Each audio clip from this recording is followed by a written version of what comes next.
The Global Child Protection Working Group, the international coordinating body for protecting girls and boys in humanitarian settings, has produced a video series on the minimum standards for child protection in humanitarian action. These minimum standards, also known as the CPMS, were developed through widespread interagency collaboration. They are one of the companions to the Sphere standards. This video examines Standard 11, children associated with armed forces or armed groups. For other installments in the series, please go to the CPWG's website. Around the world, boys and girls are recruited and used by armed forces or groups as combatants, spies, porters, informants, or for sexual purposes. This can have multiple and complex effects. We're talking about things like physical injury and disability, sometimes long-lasting or even permanent.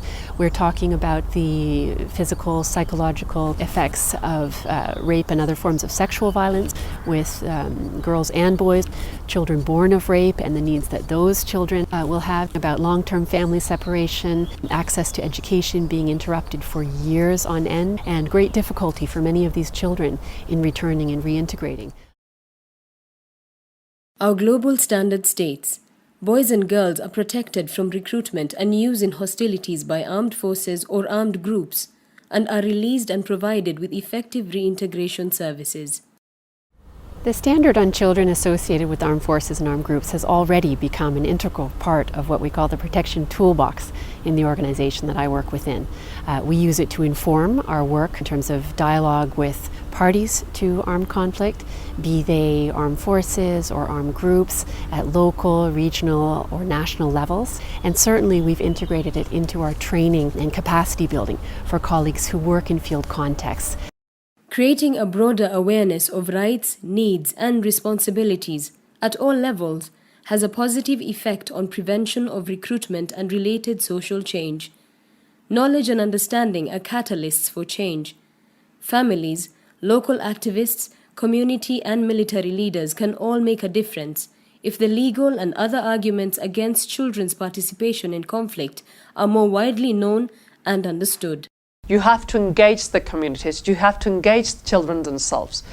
They should know about the rights in order to fight for them. And also the non-government organizations and the involvement of faith-based organizations and even youth groups are very important. In one of the projects that we did, it was already a youth group advocating with their peers that they have a right for protection. Working with communities and developing messages together should be done early and often and can add value anytime.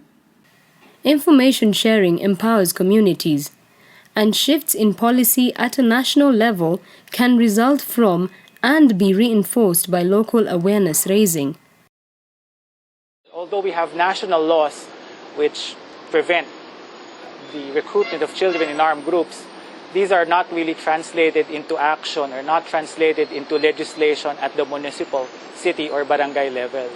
So at that point, what we did was educating local leaders that their children have a right not to be recruited into these armed groups. Prevention is a multi-layered process which needs adequate resourcing.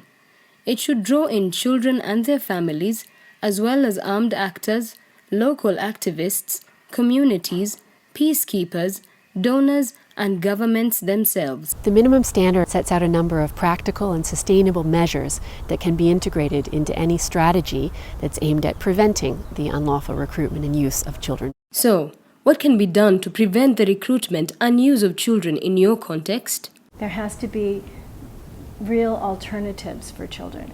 There has to be access to quality education. There has to be economic opportunity for children and families.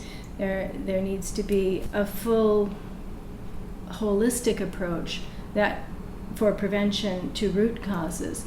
We need to be able to address the injustices that children experience. They actually feel very strongly, very often, about the injustices that are experienced by their families and communities. Ask children for their insights. It's not just important to look at the reasons why they joined, But why don't we look at the other side? There are other children in the same community who refuse to join and maybe understand the reasons why these children have chosen not to join the armed groups. The needs of children during the reintegration process differ owing to their age, experience, gender, and ability. You must develop a strength-based care plan to suit each boy and girl, their family's capacity, and resources available at the community level. These resources may have been altered by the conflict and continue to change. Efforts range across education, psychosocial support, livelihood opportunities, medical and legal services. Here's an example on economic reintegration. Concretely, we would listen to the aspiration of the child and assess his or her capacities, whether he or she has already gone to school, has already acquired some skills, including in the armed forces and groups, whether he or she has a disability, and so on. Also taking into account the job opportunities that we have already identified in the labor market locally.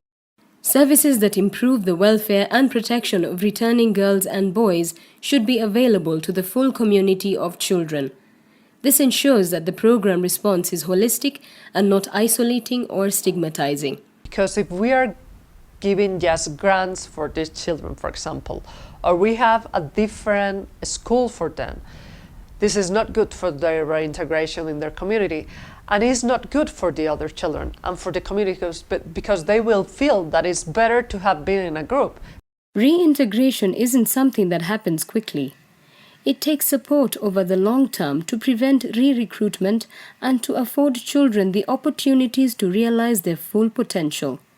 You have to follow up on the reintegration process. No, you have to go back there to see how his relation is working with his family, with the community, how the community is receiving these children. So how we address the response and prevention to that in the bigger picture requires both the strengthening of systems and the motivation of positive social norms that will, in the long run, both enable the child to return to the family and community and become an active participant of the community in a positive manner, but also to prevent re-recruitment, because the shift in social norms would value education and vocation above the recruitment and use. To summarize, the CPMS reflect a consensus on program principles for the delivery of a quality child protection response in emergencies. Collectively, you can adapt their key actions, indicators, and guidance on prevention, release, and reintegration of girls and boys to fit your local context. I invite all of you to go to the field with these plans, with the laws and everything, and have the opinions and the suggestions from the people in the field in order to make them better and in order that we really protect children to be engaged by armed groups.